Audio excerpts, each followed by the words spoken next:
오늘 이 말씀에 앞서서 어제 우리가 주일날 새벽은 모이지 않았는데 어제 말씀 11장 1절부터 12절까지 해서 하신 말씀은 비록 이스라엘이 율법을 강조하고 복음을 거부했으나 하나님은 그들을 버리지 않으셨다.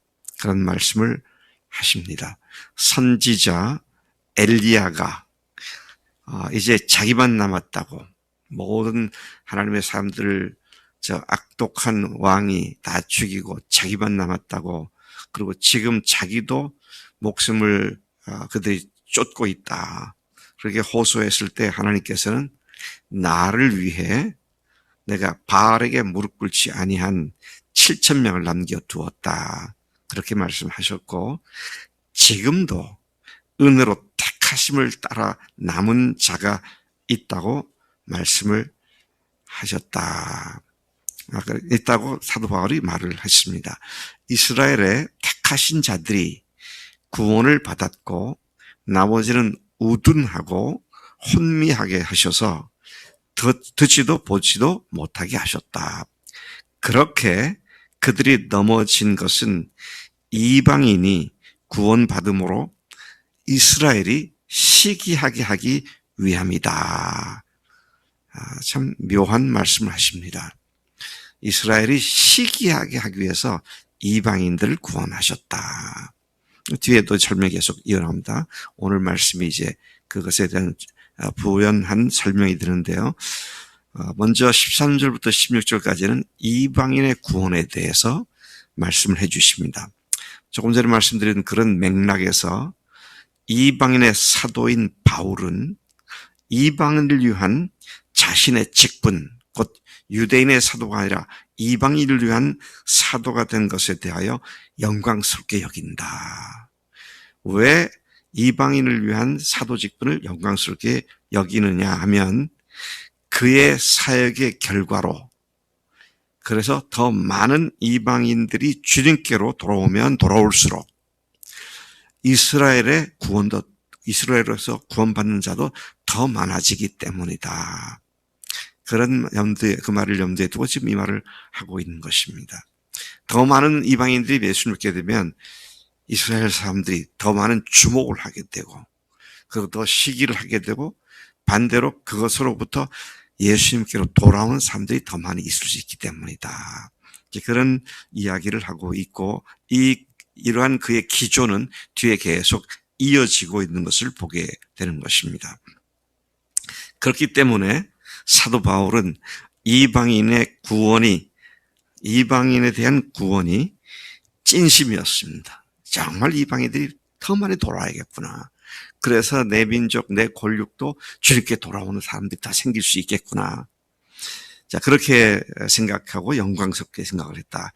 그렇기 때문에 사도 바울은 계속해서 이스라엘을 버리는 것이, 하나님께서 이스라엘의 남은 자를 빼놓고 다 버리는 것이 결과적으로 세상의 화목이 되어 이방인이 구원을 받을 수 있는 기회가 되었다고 말을 하는 것이죠. 참 놀라운 하나님의 깊은 섭리가 있습니다. 이스라엘의 넘어짐이 이방인에게 구원의 기회를 주시는 그런 결과를 가져왔다. 자, 이런 걸 보면요, 우리가 살면서 여러 가지 어려운 일을 당할 때 그것으로부터 오는 또 다른 측면에서의 축복은 엄청난 것들이 있다는 사실을 다시 생각하게 되는 것이죠. 13절부터 16절까지가 이제 그런 얘기인데 다시 한번 보겠습니다. 내가 이방인이 너에게 말하노라. 내가 이방인의 사도인 만큼 내 직분을 영광스럽게 여기노니 이는 곧 내 권력을, 이는 혹 내 권력을 아무쪼록 시기하게 하여 그들 중에서 얼마를 구원하려 함이라. 그 다음에 15절 말씀을 보면 그들을 버리는 것이, 그래서 그들을 버린다는 말은 이스라엘이 하나님께로부터 버림받는 것이 오히려 역설적으로 이방 세상 사람들이 그리스도로 말미암아 화목하게 되는 기회가 된다. 그렇게 말하죠. 그리고 반대로 이스라엘을 다시 받아들이는 것이 본질상 죽은 자 가운데서 살아나는 부활과 같은 것이다. 자, 하나님의 백성을 찍어냈다 그랬어요. 꺾어버렸다 그랬습니다. 버렸다 그랬어요. 버렸던 그들을 다시 받아들이는 것은 마치 부활과 같은 거다. 죽어서 포기했는데 그들 가운데 다시 살아나는 이런 부활의 생명의 원칙과 같은 말씀이다. 이런 말씀을 하고 있는 것으로 이해가 됩니다. 많은 신학자들이나 성경학자들은 이 말은 도대체 문맥상 이해가 잘 되지 않는다 그렇게 말하지만 사실은 찍어버렸으니까 죽었는데 그들이 다시 회개하고 돌아올 때 그들을 받아들임으로 말미암아 죽은 자들이 살아나는 것과 같은 것이다. 이런 말씀을 하고 있는 것으로 이해가 됩니다. 16절에 보니까요. 제사하는 처음 익은 곡식 가루가 거룩한 즉 떡덩이도 그러하고 뿌리가 그러한 즉 가지도 그러하니라. 무슨 말입니까? 이스라엘이 처음 원 뿌리잖아요. 원 줄기인데 그들이 줄기고 뿌리니까 거기에서 나온 결과도 거룩한 것이다. 그래서 두 가지를 다 의미한다고 보는데 이스라엘이 하나님께로부터 선택받고 하나님의 믿음의 백성으로서 받은 복을 그 복이 조상들 우리가 말하는 아브라함, 이삭, 야곱 또 모세, 다윗 이런 이스라엘의 조상들이 뿌리라고 한다면 그리고 그들에게 주님께서 선택하여 주신 그 많은 복을 진액이라고 말을 한다면 그것으로부터 오늘 떨어져 나갔던 유대인들이 다시 돌아와서 다시 접붙임을 받게 되고 그리고 원래는 버려져 있던 이방인들이 그 진액을 다시 공급받는 그런 자가 되었다 하면서 그 다음에 접붙임의 비유를 통해서 이것을 설명해 줍니다. 여러분 나무 접붙이는 거 아시죠? 근데 오늘 이 본문 읽어보면 이상해요. 접붙이는 것은 어떤 나무에다가 어떤 가지를 접붙이죠? 예. 좋은 나무가 아니라 나쁜 나무에다가 좋은 나무 가지를 접붙이잖아요. 예를 들면 게살구인데 거기다가 양살구를 갖다가 가지를 갖다가 이렇게 접붙이면 그 가지가 자라가지고 양살구 나무가 되잖아요. 그게 보통 우리가 알고 있는 접붙임이에요. 근데 여기에서는 반대로 얘기하고 있습니다. 뭐라고 얘기하고 있냐면 나쁜 가지를 갖다가 하는 게 아니라 좋은 가지를 죄송합니다. 나쁜 가지를 갖다가 좋은 참 감람나무에다가 접붙이는 비유를 하고 있어요. 반대죠? 좋은 가지를 갖다 접붙여야 되는데 나쁜 가지를 접붙인데 원래 있는 나무에다가 왜 그렇게 접을 해야 할 이유가 있나요? 네, 이걸 우리가 잘 알아야 하는 게요. 감람나무, 올리브 나무잖아요. 이게 나이가 많으면 늙어지죠. 제가 이스라엘 감람산에 가보니까 예수님 당시의 나무라고 하는 그 감람나무들이 있더라고요. 얼마나 늙었는지 사람 얼굴이 졸졸하죠. 늙었더라고요. 그냥 막 구부러지고 거기 막 부러뜨고 막 이렇게 돼 있는 걸 보는데 그런 나무에다가 이제 더 이상 젊은 나무가 아닌 것에다가 나쁜 나무, 돌감나무, 야생 감람나무죠. 그러다 접붙이면 그 원뿌리는 살아있으니까 거기서 진액을 공급받아가지고 나쁜 가지지만 진액을 제대로 받으니까 좋은 감람나무 열매를 맺는다 그러죠. 그걸 갖고 이해를 해야지 거꾸로 생각하면 아니 뭐야 이 반대가 되는 거 아니야? 그래서 아마 바울은 접붙이는 거, 이 사람은 원래 피역 장사를 했으니까 접붙이는 건 모르는 사람이 이런 얘기를 하다 보다 아니고요. 이제 그 감람나무가 늙었거나 노쇠했을 때에는 새로운 가지를, 그때는 야생 가지를 갖다가 접붙이면 그 뿌리로부터 진액이 바로 좋은 진액이 올라와서 그렇게 된다. 자, 이 얘기가 무슨 얘기입니까? 이스라엘이 이제 하나님 앞에서 늙었어요. 재구슬을 못합니다. 그러니까 어떻게 합니까? 이방인을, 돌감나무 같은 이방인을, 비유된 이방인을 둥치에다가 접붙여서 그것을 다시 좋은 나무로 만든다.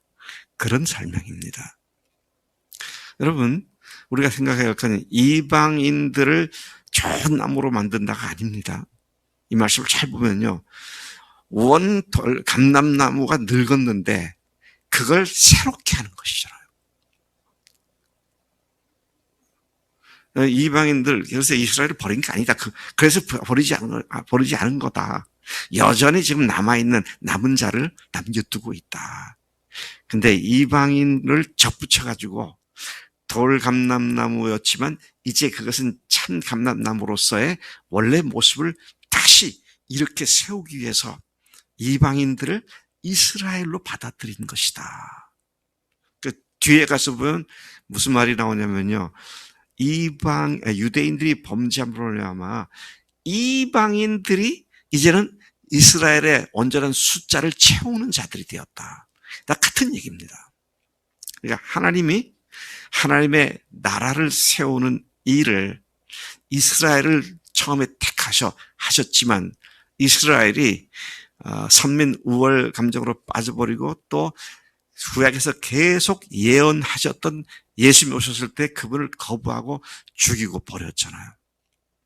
그렇기 때문에 하나님께서 이스라엘을 이제 완전히 버리고 포기하는 것이 아니라 원래 하나님께서 창세기부터 계속 계시하셨던 하나님의 메시아 왕국을 이제는 이방인들을 그 늙어 빠진 참 감람나무에다가 접붙여가지고 온전한 감람나무를 만드시는 그런 비유로 지금 이 말씀을 하시는 것이죠. 그래서 여러분 오늘부터 이 접붙임에 대해서 자꾸만 우리가 알고 있는 상식 갖고 헷갈리지 마세요. 그건 원래 있던 참 감람나무가 병들거나 늙었거나 재구슬을 못하니까 야생 가지, 그러니까 돌 감람나무를 가지를 꺾어다가 거기다가 했다. 그 다음에 뭐라고 하는지 아세요? 그렇기 때문에 이방인으로서 하나님의 이스라엘에 속한 너희들이 자긍하지 말아라. 겸손해라. 하나님이 너희들에게 주신 은혜를 항상 생각하며 겸손해라. 그러면서 뭐라고 하는지 아세요? 하나님이 원가지를 아끼지 아니하고 꺾어버리셨다면 너희들도 얼마든지 그럴 수 있다. 그런 말씀으로 겸손할 것을 말씀하시죠. 그러면서 또 말씀하시는 것이 원가지들을 하나님께서 다시 받아들이게 된다면 그게 마치 죽은 자가 다시 살아나는 것과 같은 것이다. 이스라엘을 하나님께서 버리신 것 같았는데 그래서 예수님 부활 승천 이후 주 70년 이후에 이스라엘이 온 전 세계에 흩어 2, 3년이 돼서 얼마나 많은 핍박을 당했습니까? 하나님께서 버렸다고 생각할 수밖에 없어요. 그런데 어떻게 됩니까? 1948년에 독립을 다시 하고 다시 팔레스타인에 모여들었잖아요. 근데 다시 모여들었다는 것도 물론 구약에 나온 예언이지만 더 놀라운 것은 오늘날 제가 한 15년 전쯤에 이스라엘 갔을 때 이미 그런 현상을 제가 뚜렷하게 목격을 했는데 예루살렘 every corner of the street 그 거리 매 거리 구석마다 교회가 생겨나고 있더라고요.